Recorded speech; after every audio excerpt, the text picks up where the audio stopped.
Okey, dengar tak soalan tadi? Okey, Ashley cakap fugitive emission ni datang daripada source yang kena pressurized vessel. Setuju ke tak?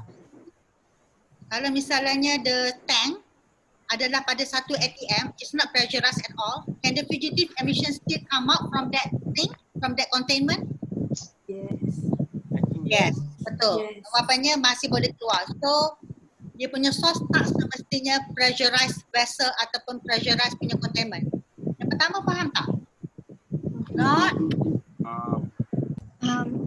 Not. Pertama, not necessarily, not necessarily pressurized. Not necessarily pressurized punya. Ayuh.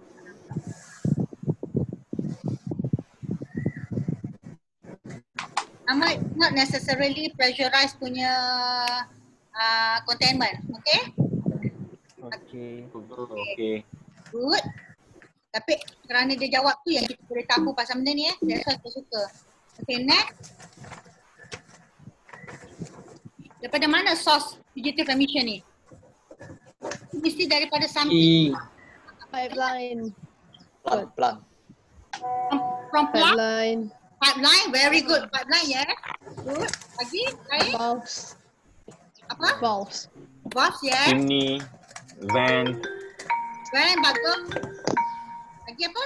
Ni? Oh, siapa ada ni? Seals. and Seals, yes. Seals, yes. Seals ni daripada mana? Dia ada dua perkataan tau. Term dia I ajar you Sebab I nak ajar you supaya you ready untuk kerja terus.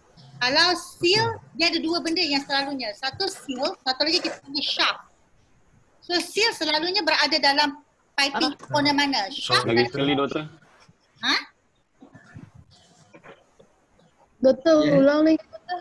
Okay, gini. I dah allow. Dapat Okay, kalau dia ada dua benda kadang-kadang you tengok dekat chat juga. Kadang-kadang you tengok dekat chatting juga I tulis. Sekejap. There are two things. Shaft and seal. Where are these things located? Shaft selalu dekat mana?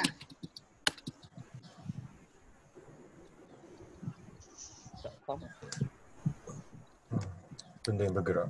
Okay, kat mana? Shaft selalu dekat mana? Saya dengar tadi jawapannya betul. Dari mana? Kalau shaft selalunya di pandai. Shaft tu sebenarnya dalam pump. Kalau kita kata emission tu, kita kena turn off the speaker. Okay, kalau misalnya kita kata ada emission daripada valve, valve. Apa yang bising sangat tu? Apa boleh dia cukup tak dia punya? Okay, kalau shaft dia daripada valve daripada shaft sebenarnya. Tapi kalau seal daripada mana?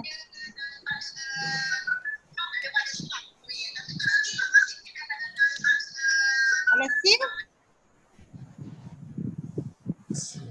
seal selalu berada di dalam equipment mana? Dalam pump. Okay, pump. Okay? Okay. So, kalau kita kata ada leakage, when there is leakage from pump, is actually from the seal. Okay?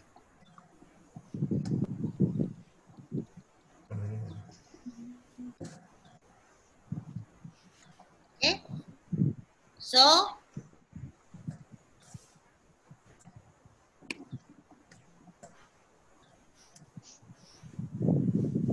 seals, shaft, where else?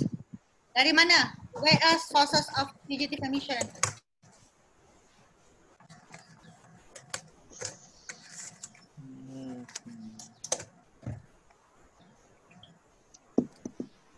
Flanges, ya? Tahu tak apa itu flanges? What is flanges?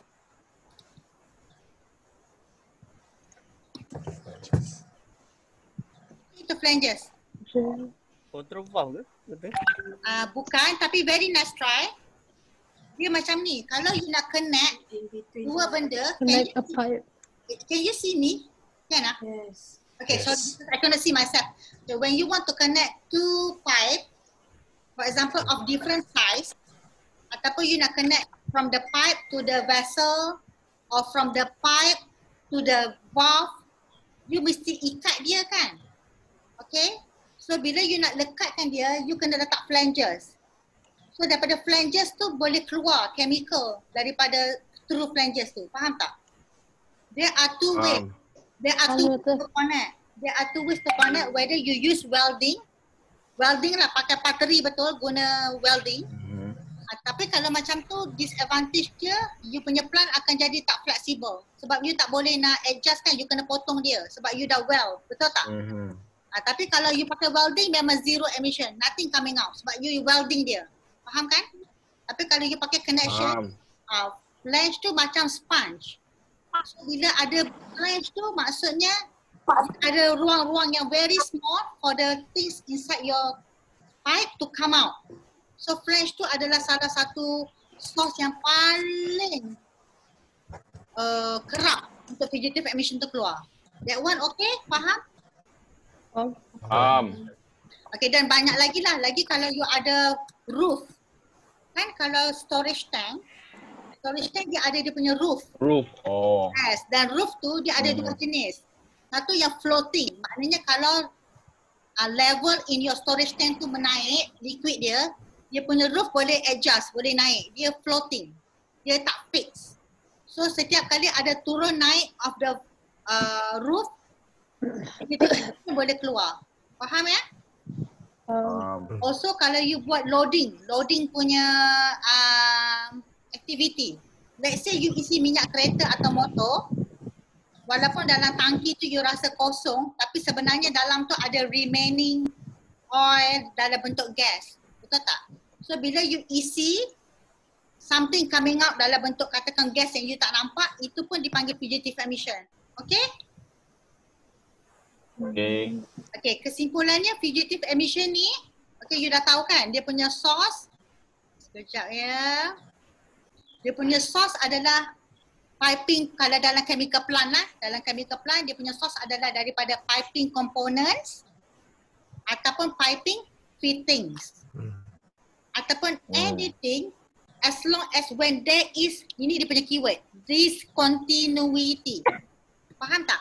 Continuity. Yes, discontinuity, bukan continuity, discontinuity. Maknanya ketidaksambungan. Tidak berterusan. Tidak berterusan, pandai. Ya? Okay. Whenever there is discontinuity in a pipeline or in vessel, pasti ada fugitive emission keluar.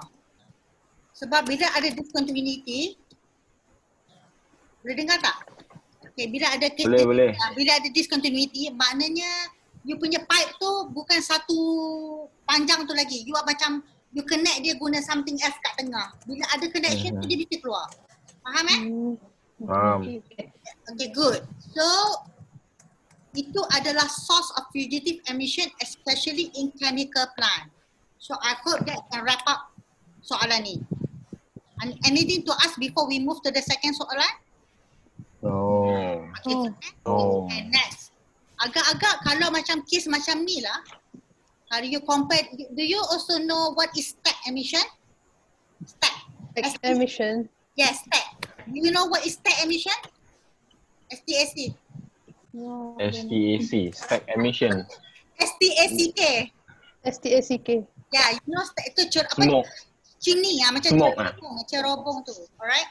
Smoke stick. Asap-asap daripada pembakaran. Yes. So kalau chemical plant yang kamu pergi kat pasir gudang ke dekat mana-mana yang you nampak asap kepul-kepul keluar tu, itu stack. Faham tak? Okay. So itu jadi in chemical plant dia ada dua source of emission. Stack emission and fugitive emission. I rasa you akan belajar stack emission dalam kelas environment you. Tapi for my case, untuk kita industrial hygiene, kita tak berminat dengan state emission tu. Kita punya fokus adalah pada fugitive emission. Kenapa? Nanti kita bagi tahu you kenapa. Okay? So, if you can now imagine state emission macam mana, selalunya dalam satu-satu plant, state emission ni ataupun state tu ada berapa banyak? Tak perlu tepat lah, lebih kurang. You rasa banyak ke sikit state tu? Teropong tu? Banyak. Banyak lah kan. Betul ke? Bukan satu plant ada 1, 2, 3 biji je ke? Betul tak? Yang panjang tu, yang tinggi tu. Oh, Okay. yang macam tempat Almost perch tu Ya, Yang yang tak keluar api kan asap juga. kapul-kapul tu. Tak keluar api yang dibakar gas. Pandai. Oh, Dia keluar api tu ada seperti sikit je. benda tu. Ya, tapi itulah stack. Batang tu lah stack. Faham ya? Okey, faham. So dalam satu plant, mungkin ada dalam 1, 2, 3, betul tak? Tengok saiz plant you. Tapi kalau bagi fugitive emission punya source ni, depend pada kita bincang tadi, remember? Yang macam-macam source yang kamu senaraikan tadi, agak-agak. Now we go to the second question. In that case, in one chemical plant, how much sources of fugitive emission it can be? Guess. You can guess. You boleh tukar. Banyak. Banyak. Sebab you imagine flange, semua valve, semua pump, semua apa lubang pun dekat. Semua boleh keluar. So Ya, in semua one, ada possibility. betul. So in one plant agak-agak lah, kalau you can give me number, berapa banyak sources of fugitive emission? Oh, 100. in term of what? Very good. Lain? Tan. Apa? 1,000. 1,000, good try. Lagi? Actually, in one plant, in one chemical plant, depending on the size and scale, it can be more than 10,000 of sources for fugitive emission. Oh, 10,000. More than 10,000 pun boleh. Ada yang 30,000 depending on the size of the plant. Just imagine setiap flash tu berapa banyak dekat plant tu. Betul tak? Alright. So kalau daripada segi soalan nombor 2 ni, kamu dah boleh jawab ya. It can be too many sources, too many number of sources. IPad ni boleh baca ya. Siapa yang loudspeaker sila mute? Nah, siapa yang saya tak tahu siapa. Can be more than 10,000 per plant. Get it? Okay. 10,000. Ya. Next kita tengok pula soalan ketiga. Amount. Amount ni bukan maksud saya total per source. So you imagine kalau stack, bila dia keluar you boleh nampak dengan mata you kan, asap kepul-kepul, betul tak?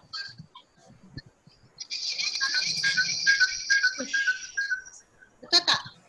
Tak jelas doktor, tak jelas. Okay, Tak jelas.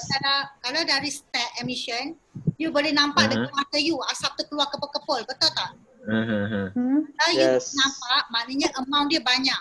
Faham tak? Ya, And betul. you kira, you dah buat, okay sekarang kamu tengah buat design kan? Betul lah. Okay. Kalau daripada stack yang keluar tu, you boleh kira tau dalam mass balance you, berapa banyak yang keluar tu. Yang release tu you boleh kira. Yes, boleh kira. Okay, good.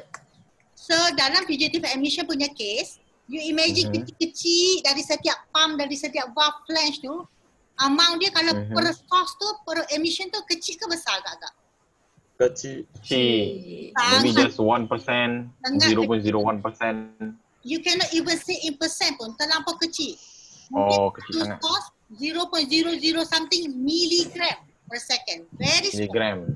Milligram. Okay? 0.0. So amount dia per sources too small.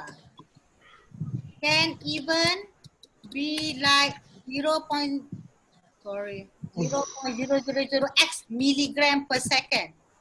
Okay? Okay. Tetapi walaupun dia kecil, kenapa dia bahaya? Maknanya Depends of the material. Kalau dia Pertama bahan yang bahaya, betul, tapi sebelum tu saya tanya, kalau kecil macam ni, kalau dalam mass balance dia keluar tak? Tak keluar. Sebab kalau you round up the number dia jadi kosong kan? Kosong. Okay. So kalau you nak explain, you boleh juga cakap fugitive emission ni beza dengan state emission, it cannot even appear in mass balance. You boleh tulis macam tu. Okay? So tetapi dia tetap bahaya. Kenapa? Dia sangat kecil tapi dia still actually boleh give significant risk kepada workers. Especially in our case, industrial hygiene kan, kita concern dengan workers punya health. Kenapa? Walaupun dia sangat kecil. Kenapa? Sebab Chronic exposure. chronic exposure. Yes, very good. Pertama, nanti kita akan pergi yang tu. Jawapan tu betul. Pertama sebab dia chronic exposure. Dari segi amount, saya nak tahu dari segi amount dulu. Kenapa? Walaupun dia kecil tapi banyak sos. Pandai. Tapi dia punya bilangan ada 10,000. Betul tak? Ada 30,000. So kalau di 0.000 pun, kalau you kali dengan 30,000 tu, accumulation of the amount akan jadi juga sangat tinggi. Faham tak? Okay. So even dekat ada statistik dalam, saya tak ingat, in certain country kalau yang you betul-betul tak monitor langsung, dia punya nilai fugitive emission tu, dia boleh jadi lebih tinggi daripada stat, which is amazing lah. Sebab selalunya in chemical plant, kita anggap stat emission tu jauh lebih tinggi daripada fugitive emission. Tapi bagi company ataupun plant yang langsung tak monitor, tak control dia punya fugitive emission, the amount of fugitive emission can be higher than the stat. Okay? Okay. Yes. Yang kedua, so amount dia you boleh kata per unit very very small, but accumulatively it can be very high because the units adalah banyak dalam satu plant. Okay? So we go to the next question. Duration. Yang tadi yang kawan-kawan ada sebut sikit tu, chronic tu. Okay. Kalau state emission, dia keluar berapa lama? Sekali keluar. Duration of the release. Maknanya berapa lama? Of course you tak tahu kan, tapi you boleh agak dalam beberapa jam, betul tak? Dia keluar berapa jam macam tu, you nampak api, asap kepal-kepal, then dia stop. Dia bukan sentiasa keluar, tak mungkin. Dia banyak company dia even ada schedule. Dia akan keluar berapa hari bulan, pukul berapa, mereka sudah set benda tu. You can control it. You faham? Sebab bila dia keluar, you kena activate you punya control system, scrubber, ada banyak kerja lain. So mereka schedule it properly bila benda tu akan keluar. Okay? Tapi bagi case fugitive emission, you rasa kalau dia keluar berapa minit? Macam mana pula? How to compare? Fugitive emission. Macam continuously. Pandai. Very good. Continuously keluar. Sangat pandai. Sepanjang plant tu berjalan. Ya, so Continuously. jawapan dia continuously. Very smart ya. I type kat sini. Aduh, sekejap. Continuously. Maknanya kalau continuously tu adalah sekejap. Continuously 24/7. Okay?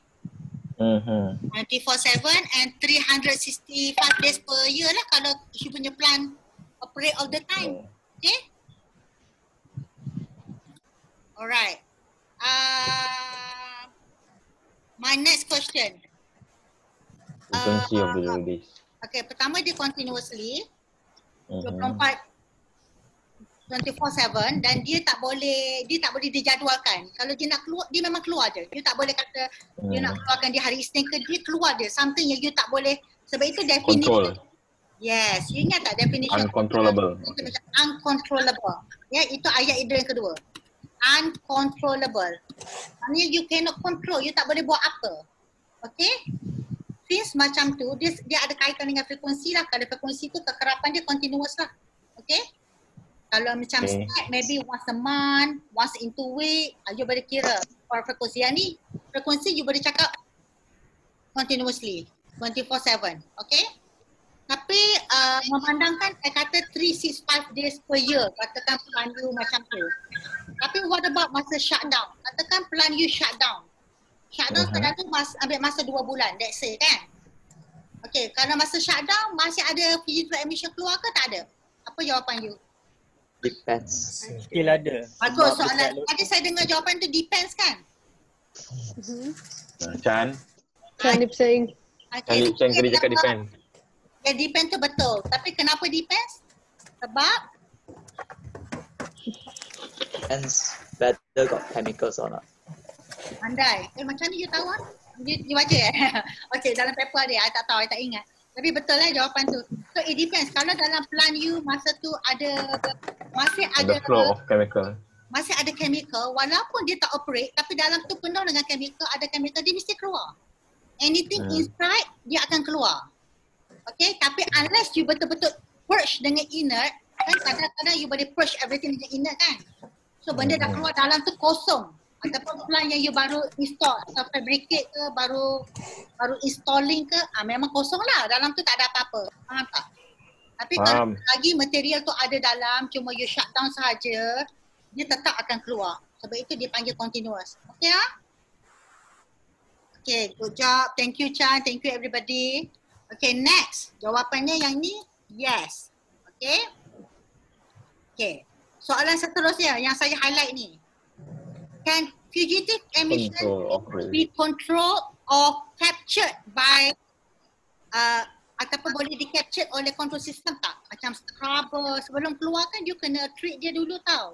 You kena pakai scrubber ke, pakai lime ke, pakai injection ke, pakai APC, any air pollution control, APC, air pollution control technology you boleh pakai. So dekat step memang benda ni, kalau tidak you tak boleh release atau you kena saman lah, DOE kan. Okay, bagi fugitive emission macam mana? Macam mana you nak treat dia? Macam mana you nak capture dia, nak tangkap dia? Sebelum dia di-release out? Macam mana? Sebab kadang-kadang orang pun tak tahu yang benda tu ada. Bagus. Jawapan tu dah tepat dah. So maknanya? No.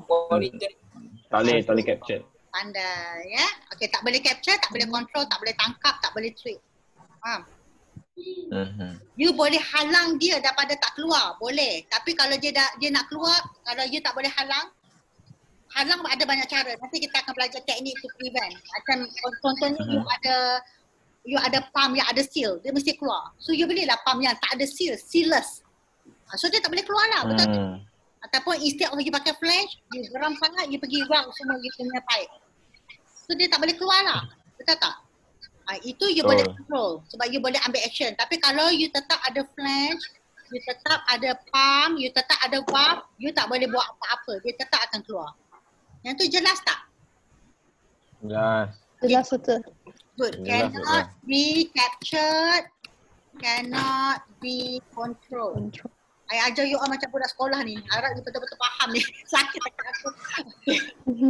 Bagi faham ni pasal. Okay, next. Boleh doktor, boleh. Okay, next. Kalau tak faham, tolonglah tanya ya. Okay. Next, dia punya position ataupun location. Dekat dalam plant kamu, imagine you dah pernah pergi LI kan? Yes. Okay, kalau you pergi plant, you pergi rear plant lah. Agak-agak position and location of the source of the emission. Okay, kalau step dia keluar dekat mana? Kat atas. Air. Sini. Dia jauh daripada human. Very good. Dia sangat jauh daripada human sebab dia adalah atas, very high. Okay? Tapi kalau fugitive emission, level dia akan keluar dekat mana? Dekat dengan manusia. You boleh Keliling manusia. Ya, ataupun you boleh Workspace. kata at any location lah. Selagi pump dengan valve dengan flange tu wujud kat situ dia keluar. Mama, tinggi pun ada. Oh my, mana? Ini. Aduh, saya pergi padang pula. Okey. Nanti guna. Okey. Ada luka. Okey. Doktor. Anis Haryati dia tak dapat masuk Zoom sebab perlu approval. Yo. Sorry. I tak nampak dia. Okey, home pun. Okey. Pun. Soalan I tadi. Okey. So kalau you tahulah plant kan, kalau you punya distillation column tinggi macam mana pun, you tetap ada valve. Dan kalau destination you dekat bawah tanah pun you tetap ada valve, betul tak?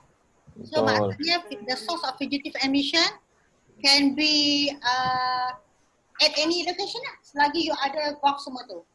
It can also be surrounding of the you punya workers lah, ya. So that's why dia sangat bahaya, sebab kalau dekat bawah dia boleh capai workers punya breathing level. Okay? Betul. Okay, so akhirnya kita pergi kepada soalan yang terakhir. Kenapa fugitive emission lebih significant on workers punya health punya risk berbanding stack emission? Why? Chemical exposure. Pertama kerana chemical exposure, tapi stack pun keluarkan chemical. Kenapa? Kenapa apa beza chemical exposure daripada stack dan daripada fugitive emission? Dia jauh dari. Bagus. Kerana stack tu dia terlampau tinggi bila dia keluar. So kalau dia keluar pun dia tak terus dapat ataupun sampai kepada workers. Kita ni interested on workers ya, sebab kita adalah industrial hygiene. Remember I told you? So kalau we said resident punya population, maybe dia boleh pergi. Dia boleh travel sampai 10 kilometers away, 5 kilometers away. So dia mungkin boleh capai ke sekolah, mungkin boleh capai ke residential housing punya area yang berdekatan kan. Itu lain cerita. Sebab satu hari bila dia turun, dia akan sampai ke ground juga. Faham kan? Tapi kalau dekat kawasan workplace plant tu untuk workers, dia tak mungkin jatuh macam tu. So dari segi stack, insyaAllah untuk workers dia adalah tak kena lah sebab dia terlampau tinggi. Lagi satu, bila dia tinggi sangat, apa yang berlaku kepada chemical tu? Chemical tu akan being diluted. By the wind. So dah okey dah cukup baik. Suruh Syazwan tu pasang dia punya muka. Saya kena tengok ni. Oh, Syazwan nama dia. You kena appear video ya, student. Okay. Appear video. I mean your face must be in the okay. Sorry ya. So faham ya, kalau stack dia akan didilute siap-siap. So apa yang keluar concentration dia tak mungkin tinggi sangat. Sebab dia ada dilution by natural wind. Faham ya?